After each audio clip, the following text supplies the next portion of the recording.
Bismillahirrahmanirrahim. Assalamualaikum warahmatullahi wabarakatuh. Waalaikumsalam warahmatullahi wabarakatuh. Alhamdulillah. Alhamdulillahilladzi an'ama alaina bi ni'matil imani wal islam. Asyhadu an la ilaha illallah wa asyhadu anna Muhammadar Rasulullah. Allahumma salli wa sallim wa barik ala sayyidina Muhammad wa ala alihi wa ashabihi ajma'in, amma ba'du, fa ya ibadallah ittaqullaha haqqa tuqatihi wa la tamutunna illa wa antum muslimun. Rabbi a'udzubika min hamazati syayatin wa a'udzubika rabbi ayyahdurun. Shadaqallahul azim. Kita mulai dengan sama-sama melafadzkan basmalah. Bismillahirrahmanirrahim. Baik ya ukhti fillah yang dimuliakan oleh Allah Subhanahu wa taala. Kita panjatkan puja dan puji syukur senantiasa kehadirat Allah Tuhan kita atas semua nikmat yang telah diberikan pada kita dan keluarga. Juga salawat dan salam kita semoga senantiasa tersampaikan kepada junjungan kita Nabi kita Muhammad SAW. Oke ya, kita kembali dalam sharing Dai Misi Akhwat ya, Laboratorium Sains Kristologi Pondok Pesantren Al-Hadid. Yang akan kita diskusikan topiknya adalah mengenai ini, berita terbaru yang viral ya. Sebetulnya kejadiannya itu sudah dari bulan Februari, kejadiannya ya. Hanya mungkin karena jarak dan waktu baru ramai diperbincangkan itu saat ini di bulan Juli. Biasa ya, terkadang ada berita-berita yang sudah berapa bulan yang lalu kejadian, tapi kemudian baru viral beberapa bulan kemudian gitu ya. Karena mungkin baru informasi itu kan menyebar, kalau dunia medsos itu kan dari, mungkin nyebarnya kalau dari WA ya mungkin dari grup satu ke grup yang lain gitu ya. Mungkin kalau di YouTube baru ditonton orang gitu ya. Kadang-kadang itu kan banyak gitu ya. Di YouTube itu kan video ada jutaan gitu ya. Sehingga mungkin baru ditonton, baru ramainya belakangan ya. Yaitu kejadian di Inggris, tepatnya di Manchester University tanggal 19 bulan 2 kalau salah ya, 2021 kemarin. Ada satu debat Islam Kristen ya yang diselenggarakan di sana. Salah satu pembicaranya itu adalah Syekh Dr. Asrar Rashid gitu ya. Nah ini debatnya lumayan spektakuler ini ya, membuktikan minum racun itu mati atau enggak gitu ya. Nah itu ya, ini kan menarik. Makanya judulnya kita adalah tantangan minum racun, Islam versus Kristen, siapa yang berani, kan gitu judulnya. Nah, jadi sama-sama sebetulnya gini, baik Islam maupun Kristen ini sama-sama ada ya sumber rujukan, baik di dalam kitab suci maupun sumber-sumber yang lain ya, yang menunjukkan bahwa misalnya Kristen ya contohnya, nanti kita buka deh, siapa yang percaya sama Yesus minum racun nggak mati ini ya. Di Islam pun sama ya. Di Islam tuh ada hadis yang mengatakan kalau minum racun itu nggak mati gitu ya. Ini sekelumit dulu sebelum kita baca nanti teksnya. Sehingga posisinya sebetulnya sama-sama, masing-masing ini punya punya dalil ya yang mengatakan bahwa siapa yang mempercayai ajaran dua agama ini masing-masing gitu ya. Yang Kristen yang percaya berarti sama yang Kristen, yang Islam berarti percaya sama yang Islam, ya kan? Maka kalau minum racun nggak mati intinya kan gitu. Berarti kan posisinya sebenarnya sama nih, ngerti ya, paham ya? Islam sama, Kristen juga sama, ya. Nah pertanyaannya berarti kan harusnya kita buktiin nih, kita bikin challenge, tantangan, ya kan? Tantangan minum racun, karena sama-sama punya sumber di Islam maupun di Kristen yang mengatakan bahwa siapa yang minum racun nggak akan mati kalau percaya sama Islam, percaya sama Kristen masing-masing gitu ya. Nah ini harus dibuktiin nih, siapa yang berani, begitu ya. Ya, kalau sekarang kita bahas yang Islam dulu. Kalau di Islam itu ada di hadis Rasulullah SAW, riwayat Bukhari Muslim ya. Di sana dikatakan begini. Nanti lengkapnya di layar akan ditulis ya, redaksi hadisnya. Barang siapa yang makan kurma ajwa, kurma Nabi ya, sehari 7 butir pagi hari 7 butir, maka ya satu hari itu dari pagi sampai sore itu dia tidak akan terkena sihir dan tidak akan terkena racun ya, atau tidak mempan di racun ya. Redaksinya kurang lebih begitu. Nah, ini yang di Islam. Di Kristen pun ada dalam Bible di Perjanjian Baru, Markus pasal 17, Markus 16 ayat 17, 18. Coba Mbak Ranta tolong dibacakan. Tanda-tanda ini akan menyertai orang-orang yang percaya. Mereka akan mengusir setan-setan demi namaku. Mereka akan berbicara dalam bahasa-bahasa yang baru bagi mereka. Mereka akan memegang ular, dan sekalipun mereka minum racun maut, mereka tidak akan mendapat celaka. Nah, itu ya, dipatok ular, minum racun tidak akan tidak akan celaka.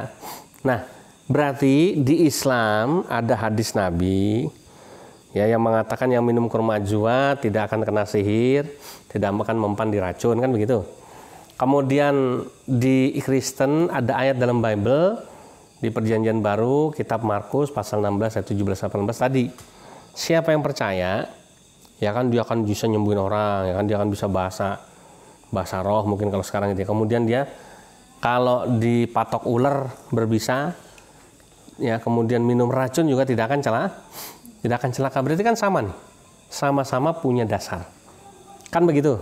Tapi nih, ya dalam perkembangannya kita lihat yang Kristen dulu, banyak kejadian ya yang memakan korban akibat apa ya, kalau kita lebih tepat bilang, kalau mau kita bilang ayat itu bohong, bukan hak kita, ya intinya ginilah, terbukti ayat itu tidak benar faktanya gitu ya, tidak benar dalam konteks banyak di YouTube, coba diklik itu ya, pendeta yang mati karena minum racun akibat percaya sama Markus 16 ayat 17 18. Oh banyak itu, jumlahnya ribuan, nggak sedikit yang praktek itu minumin racun karena menurut ayat itu yang percaya sama Yesus digigit ular nggak mati, sekalipun itu ular berbisa, minum racun juga nggak mati. Prakteknya ternyata mati, paham?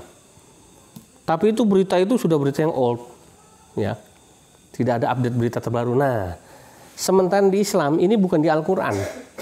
Kalau tadi di dalam Bible tuh, dalam Injil Markus lagi, ya. Kurang hebat apa tuh, kan gitu ya. Ini kalau di Islam hanya ada dalam hadis, ya, hadis riwayat Bukhari, Muslim tadi, ya. Siapa yang makan kurma ajwa 7 butir paginya, tapi bukan kurma yang lain ya, ini khusus kurma ajwa, ada kurma sendiri spesial, kurma Nabi sebutannya, mahal itu, ya, itu 400.000 itu 1 kilo kalau nggak salah ya. Nah, dan itu harus impor dari Madinah, ya. Nah, maka sampai sorenya dia tidak akan terkena sihir dan tidak akan terkena racun. Ya. Kita akan buktikan zaman dulunya Khalid bin Walid sudah membuktikan. Ketika dia ditantang sama penduduk satu tempat yang di sana Kristen semua, ditantang untuk minum racun, maka Khalid bin Walid minum racun dan tidak mati. Akhirnya banyak yang masuk Islam. Tapi oke lah, itu dulu. Yang terbaru, terkini, up to date, belum lama, masih bulan Februari kemarin 2021. Yang tadi kita ceritain. Nanti link videonya kita tulis nanti, ya. Syekh Asrar Rashad ikut perdebatan di Inggris di Manchester University, di mana itu dihadiri oleh Islam Kristen, dan si pendebat Kristen bacain hadis ini. Baca hadis ini, katanya menurut Muhammad itu dalam hadisnya Bukhari Muslim, siapa yang makan kurma ajwa pagi harinya, dia tidak akan kena sihir dan kena racun. Coba dibuktikan itu, saya itu ambil racun itu. Di mejanya udah disiapin. Ditonton, disaksin sama orang-orang itu, sama termasuk sama pendebat Kristen.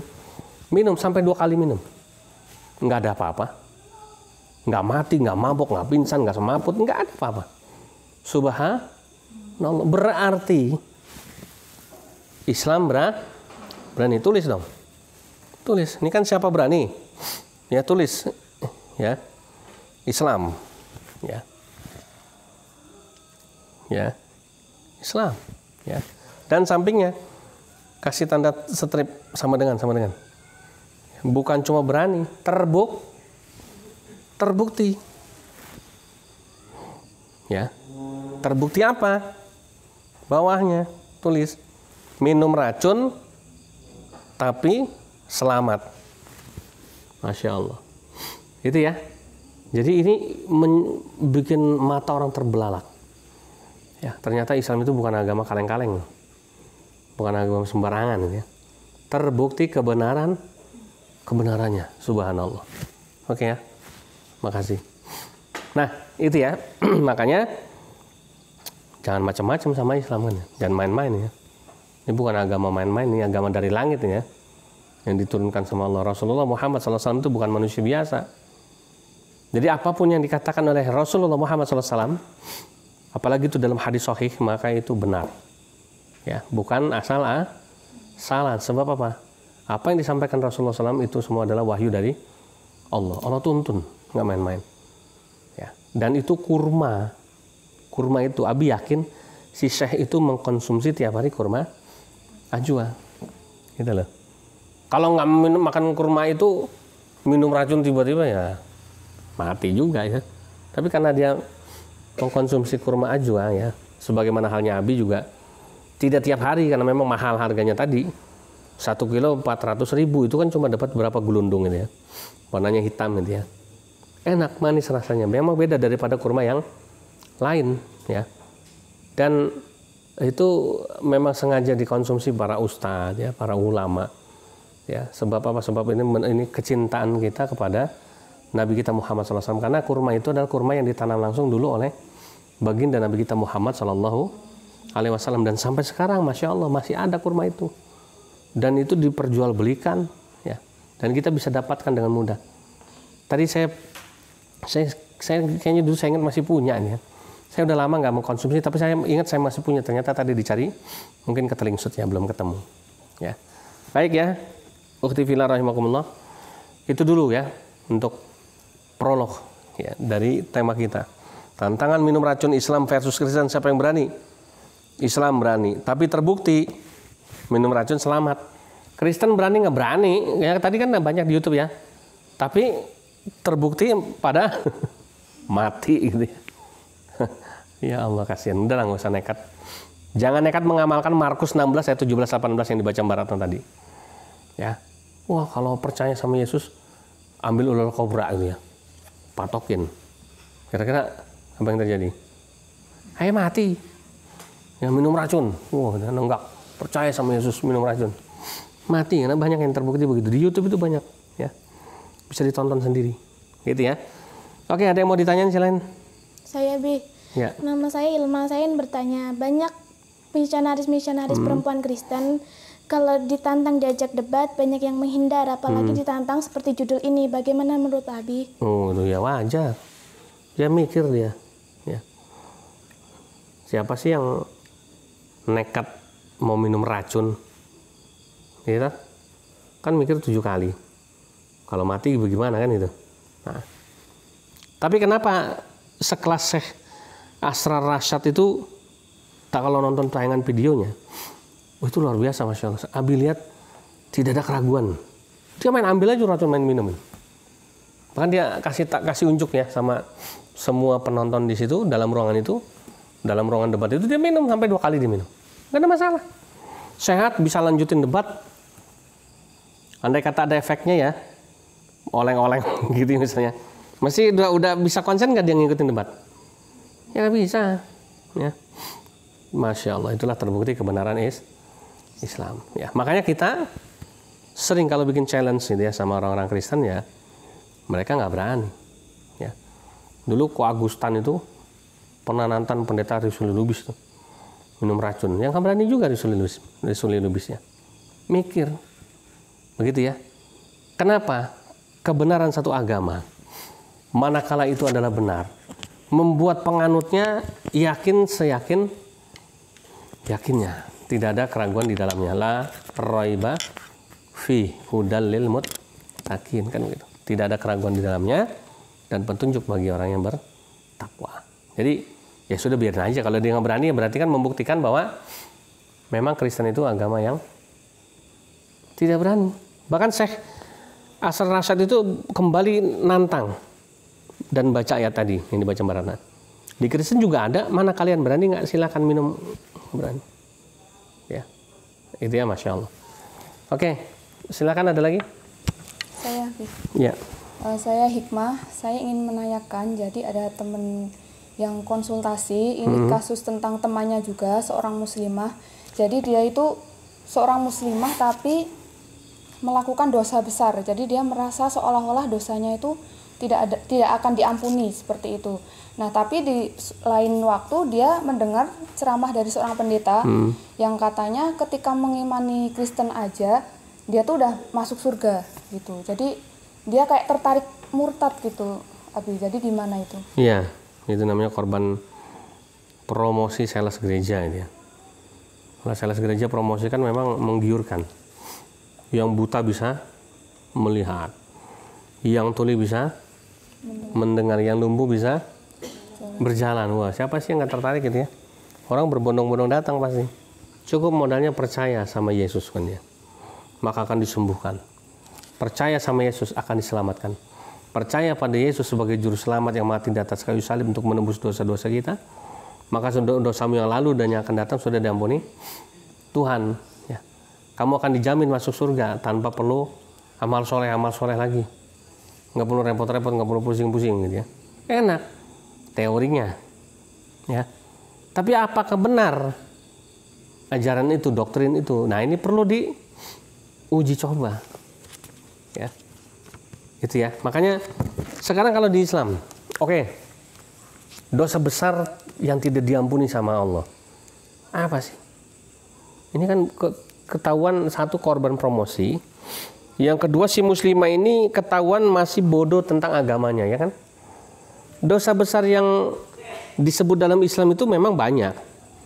Pertama, menyekutukan Allah, ini termasuk dosa besar. Membunuh termasuk dosa besar. Berzina termasuk dosa besar. Minum minuman keras termasuk dosa besar. Ya. Jadi yang disebut dosa besar ini banyak. Ya, murtad dari Islam juga termasuk dosa besar ya. Nah, mana nih kira-kira ini dosa yang dilakukan dia tuh yang mana nih? Gitu ya. Apakah dia berzina, dia minum minuman keras, apakah dia membunuh orang gitu ya? Kan begitu. Dosa yang mana yang menurut dia tidak diampuni sama Allah? Dosa besar yang mana? Gitu loh. Ya. Di antara dosa-dosa besar ini, yang kata Allah tidak diampuni itu cuma satu. Yang namanya dosa syirik. Ya. Dalilnya itu innallaha la yaghfiru ayyushraka bihi wa yaghfiru ma duna dzalika liman yasha. Sesungguhnya Allah itu ya tidak akan mengampuni dosa yang namanya syirik. Dosa menyekutukan Allah. Tapi Allah mengampuni dosa selain syirik. Ya, kepada siapa yang dikehendaki. Jadi membunuh, berjudi, berzina, ya, durhaka sama orang tua, ini kan juga termasuk dosa besar, durhaka sama orang tua kan. Semua diampunin. Cuma syirik, ya.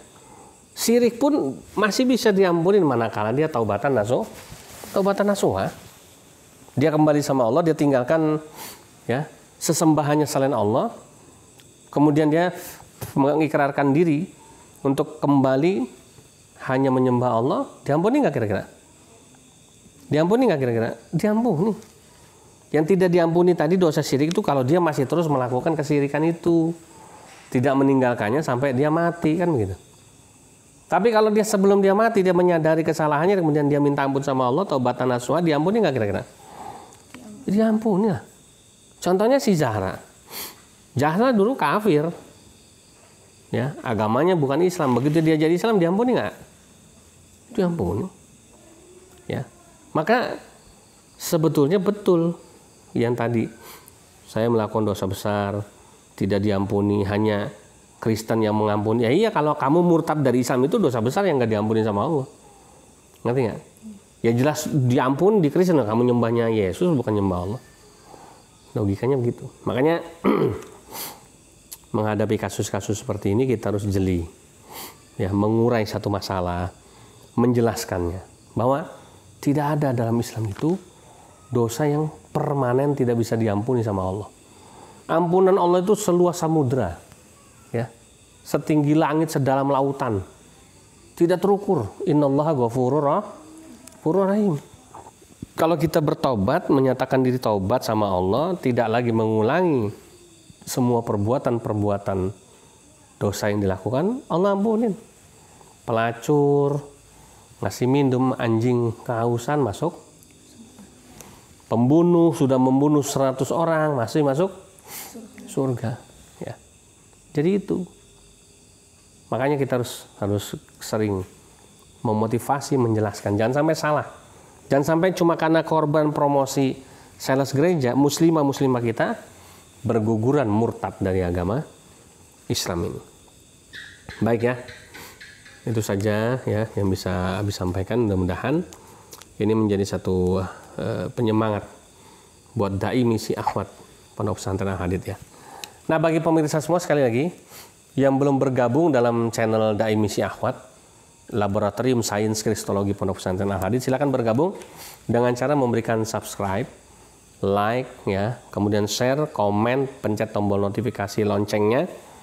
Dan ini adalah channel khusus bagi para muslimah, bagi para akhwat, bagi para ummahat yang peduli dalam dakwah melawan pemurtadan. Karena yang banyak korban adalah para muslimah, maka Laboratorium Sains Kristologi Pondok Pesantren Al-Hadid membentuk wadah namanya Dai Misi Akhwat. Dai akhwat yang punya misi. Misinya adalah bagaimana bisa mengislamkan orang-orang di luar Islam dan mencegah, melawan pemurtadan yang masuk untuk memurtadkan muslimah kita. Kalau antum di sana ya, khusus ya, para akhwat, para ummahat, para muslimah yang belum bergabung, yang pengen tahu, pengen punya wawasan perbandingan agama, pengen tahu bagaimana dakwah kepada non-muslim, bahkan ingin sekali menyelamatkan mungkin saudaranya, mungkin anaknya, mungkin siapapun yang murtad dari Islam supaya kembali lagi pada Islam, silakan bergabung di komunitas Dai Misi Akhwat ini. Nanti kita ada WA grupnya, siapapun boleh ikut bergabung ketika memang betul-betul punya satu visi dan misi yang sama dengan kita. Ya, dan juga bisa bergabung dalam channel Dai Misi Akhwat. Mau konsultasi, mau bertanya, mau silaturahim, mau diskusi yang berhubungan dengan kasus-kasus pemurtadan seputar muslimah, atau mungkin dakwah kristologi bagi para muslimah, khusus bagi para muslimah, silahkan langsung bergabung aja menjadi subscriber, penonton, pemirsa setia channel DMA atau channel Dai Misi Akhwat ya. Nanti kalau sudah kenalan, sudah ini akan kita tawarkan kalau mau menjadi member Dai Misi Akhwat, bisa nanti bergabung ya dengan memenuhi syarat-syarat yang akan nanti disampaikan. Terima kasih, jazakillah khairan katsiran. Wa'alafu minkum, kita tutup dengan baca doa penutup majelis. Subhanakallahumma rabbana bihamdika asyhadu an la ilaha illa anta astaghfiruka wa atubu ilaik. Dawahum fiha subhanakallahumma wa tahiyatum fiha salamu wa akhiru da'wahum alhamdulillahirabbil alamin billahi taufiq wal hidayah. Assalamualaikum warahmatullahi wabarakatuh.